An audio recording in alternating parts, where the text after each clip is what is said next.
दोस्तों, आज सिंगापुर का नाम सुनकर आपको क्या याद आता है? बड़ी बड़ी इमारतें, शानदार होटल्स और दुनिया का सभी ऐशो आराम। लेकिन हमेशा से क्या ये ऐसा था? आज से सिर्फ 60 साल पहले सिंगापुर एक स्लम था, जहां गरीबी और भुखमरी थी। सिंगापुर इतना गरीब था कि जब उन्हें 1963 में अंग्रेजों से आज़ादी मिली तो वो मलेशिया के साथ मिल गए। लेकिन मलेशिया ने 2 सालों में ही इसे देश से बाहर कर दिया और सिंगापुर को मजबूरी में खुद को एक अलग देश डिक्लेयर करना पड़ा। सिंगापुर आज भी बस एक शहर भर ही है, लेकिन आज उसकी जीडीपी मलेशिया से भी ज्यादा है। ऐसा कैसे हो सकता है कि जहां के लोगों के पास नौकरी नहीं थी और हर साल लोग सिर्फ भुखमरी से मरे जा रहे थे, वो आज एशिया के सबसे अमीर देशों में से एक हो गया? अगर आप भी जानना चाहते हैं तो बने रहिए हमारे साथ वीडियो के अंत तक। वीडियो शुरू होने से पहले चैनल को सब्सक्राइब करना और बेल आइकन दबाना मत भूलिएगा। तो 1965 में मलेशिया द्वारा सिंगापुर को बाहर निकाले जाने के बाद सिंगापुर की कमान ली वान यू के हाथों में आ गई और सिंगापुर को ऐसा ही एक लीडर चाहिए था। खुद प्रधानमंत्री नरेंद्र मोदी अपने सिंगापुर दौरे पर ली वान यू को सिंगापुर की तरक्की का पिता कह चुके हैं। तो आप इसी से समझ जाइए कि ली की भूमिका इस तरक्की में कितनी ज्यादा थी। ली ने आते ही कुछ सालों में देश का मार्केट फॉरेन कंपनीज के लिए खोल दिया। साथ ही उन्होंने मार्केट में दखल ना देने और ज्यादा टैक्स ना लेने का भी वादा किया। सिंगापुर ने जल्दी से अपने भ्रष्टाचार पर भी लगाम लगाई और देखते ही देखते कंपनीज यहाँ आने लगी। लेकिन कंपनियां सिर्फ यहाँ पैसे ही नहीं, टेक्नोलॉजी भी ला रही थी। वो टेक्नोलॉजी जो सिंगापुर ने सीखी और शुरुआत में टेक्सटाइल एक्सपोर्ट करने से आज वो दुनिया भर को सेमीकंडक्टर्स, बायोटेक्नोलॉजी और एरोस्पेस इक्विपमेंट्स बेचने पर आ गए हैं। आज सिंगापुर की जीडीपी का 20% हिस्सा मैन्युफैक्चरिंग सेक्टर से आता है और सिंगापुर फॉरेन डायरेक्ट इन्वेस्टमेंट के मामले में दुनिया भर में तीसरे नंबर पर है। सिंगापुर की एफडीआई आज भारत से 2 गुनी है और जापान से 3 गुना। सिर्फ यही एक समस्या नहीं थी, जैसे कि हमने बताया कि सिंगापुर काफी गरीब देश था, जिस कारण वहां पर ज्यादातर लोगों के पास घर जैसी बेसिक सुविधा भी नहीं थी। तब सिंगापुर सरकार ने बहुत तेजी से लैंड एक्वायर करना शुरू किया और घर बनवाए। आज भी सिंगापुर की 80% जनता इन सरकारी घरों में ही रहती है। सिंगापुर में यूं तो घर खरीदना बहुत महंगा है, लेकिन वहां के नागरिकों को इस पर कई तरह की छूट मिलती है, जैसे कि वहां पर सीधा डिस्काउंट नागरिक होने पर है। इसके अलावा वहां पर कई ग्रुप्स के लिए रिजर्वेशन और कोटा सिस्टम भी है।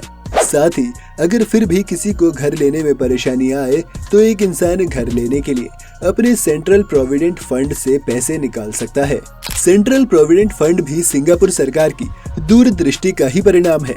सेंट्रल प्रोविडेंट फंड एक ऐसा फंड है जिसमें हर एम्प्लॉई की लगभग 1/4 सैलरी सीधा चली जाती है और इसे सरकार कंट्रोल करती है। इस तरह से हर कर्मचारी के पास अब एक सेविंग्स रहती है, जिसे वो किसी इमरजेंसी या रिटायरमेंट लेते वक्त ले सकता है।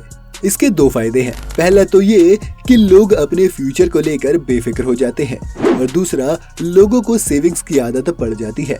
आज सिंगापुर में सेविंग्स का रेट 53% है, जो बाकी देशों के स्तर पर बहुत ज्यादा है। ये प्रोग्राम सभी के लिए अनिवार्य है और सभी को सेव करना जरूरी है। इससे सरकार का भी बहुत फायदा है, क्योंकि इस फंड के जरिए सरकार के पास पैसा हमेशा रहता है, जिसे वो अपनी बाकी प्रोजेक्ट में इन्वेस्ट कर सकती है। सिंगापुर में इतनी पॉपुलेशन बढ़ने के बाद भी आप कभी ट्रैफिक की प्रॉब्लम नहीं पाएंगे।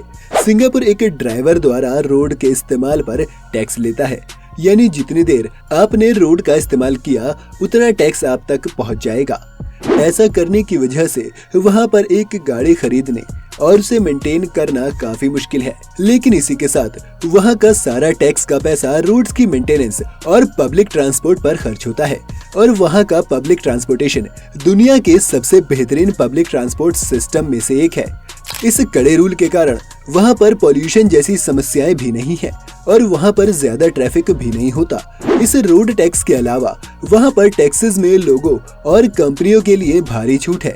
अगर आपकी सिंगापुर में सैलरी 45 लाख रुपए भी है तो भी आपको सिर्फ 5% ही टैक्स देना होता है, जो भारत और बाकी देशों से काफी कम है। इसके साथ ही वहाँ का हेल्थ केयर सिस्टम दुनिया में बहुत चर्चित है और ज्यादातर इलाज का खर्चा सरकार द्वारा ही उठाया जाता है। सिंगापुर ने पहले ही भांप लिया था कि उनके पास स्टील या कॉपर जैसे रिसोर्सेज नहीं है जो वो एक्सपोर्ट कर पाएंगे, इसलिए उन्होंने हमेशा वहां अपने लोगों पर ध्यान दिया। उन्होंने कंपनियों को मदद की और उन्हें प्रेरित किया कि वो और ज्यादा बिजनेस वहां सेटअप करें। इसी के साथ वहां टेक्निकल स्कूल और कॉलेजेस खुलने लगे और आज सिंगापुर का ह्यूमन कैपिटल इंडेक्स स्कोर 0.88 है, यानी कि वहां के 88% लोग 18 साल के होने तक इतने प्रोडक्टिव हो जाते हैं कि वो इकोनॉमी में कंट्रीब्यूट कर सके। आज वहां के स्कूल इंटरनेशनल स्टैंडर्ड की टेस्टिंग को फॉलो करते हैं, जिस कारण वहां के बच्चे पढ़ाई में ज्यादा मेहनत करते हैं और ज्यादा प्रोडक्टिव एडल्ट्स बनते हैं। सिंगापुर के बारे में सबसे अच्छी बात यह है कि उन्हें हमेशा से अपनी खामियां पता थी, जिस कारण वो एक सही लक्ष्य सेट कर पाए। सिंगापुर को खुद की ग्रोथ के लिए बाहर से लोग चाहिए थे, इसलिए वो एक ऐसी जगह बन गए जहां बिजनेस मीटिंग्स हो सके, लोग अच्छे से काम कर पाए और इंटरनेशनल व्यापार का वो केंद्र बने।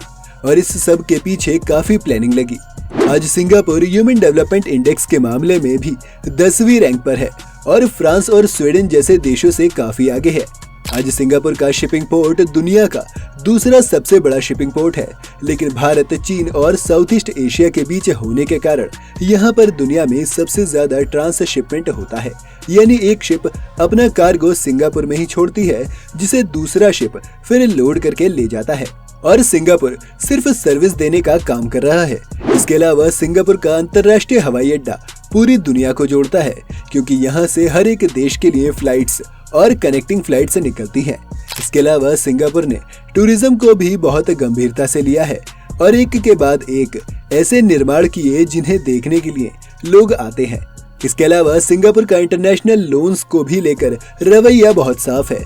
वहाँ के कानून के मुताबिक सरकार सिर्फ तभी कोई इंटरनेशनल लोन दे सकती है जब वो उसे किसी इन्वेस्टमेंट प्रोजेक्ट के लिए ले और किसी और तरह की फंडिंग के लिए नहीं।